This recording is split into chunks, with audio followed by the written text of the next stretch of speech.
Albert Einstein once said, everybody's a genius. But if you judge a fish by its ability to climb a tree, it will live its whole life believing that it is stupid.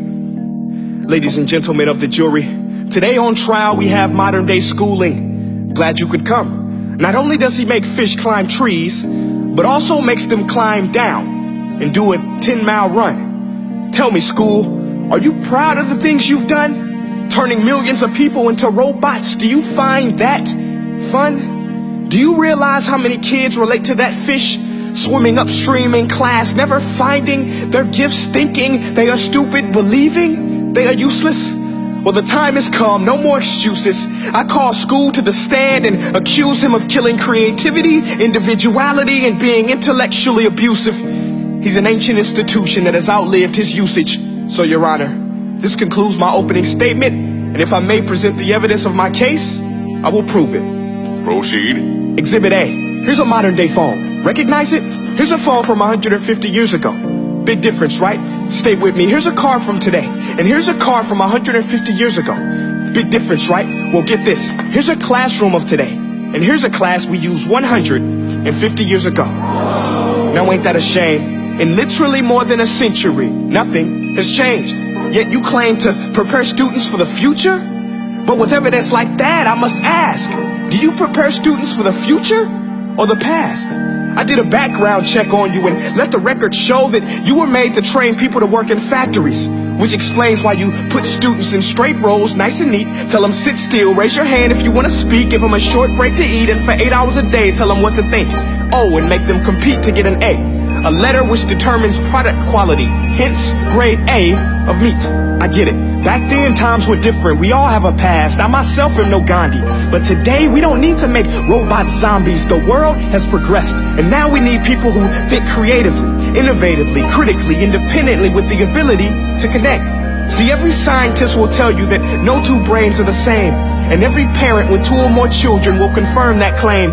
So please explain why you treat students like cookie cutter frames or snapback hats, giving them this one-size-fits-all crap. Watch your language. Sorry, Your Honor, but if a doctor prescribed the exact same medicine to all of his patients, the results will be tragic. So many people will get sick, yet when it comes to school, this is exactly what happens, this educational malpractice, where one teacher stands in front of 20 kids, each one having different strengths, different needs, different gifts, different dreams, and you teach the same thing the same way?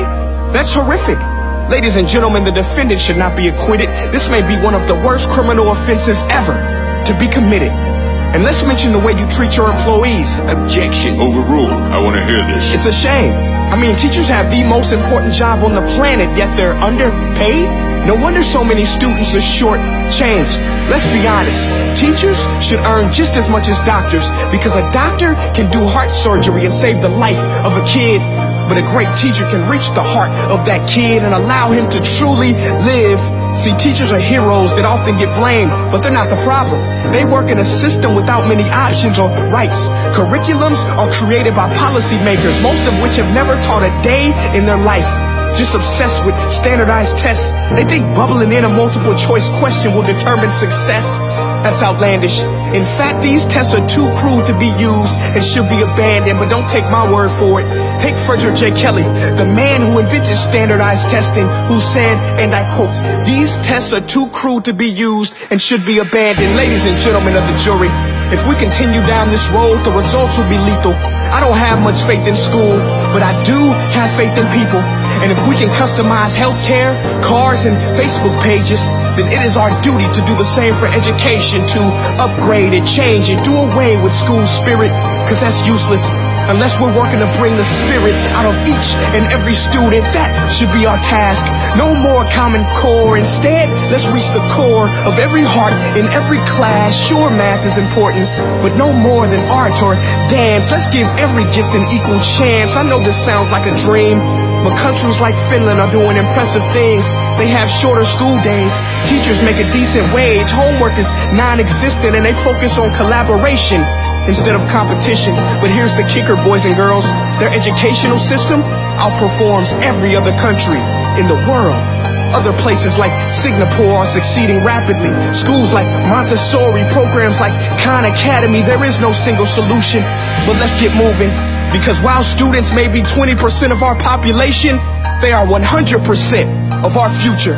So let's attend to their dreams, and there's no telling what we can achieve.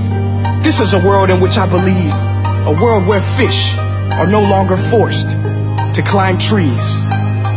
I'll rest my case.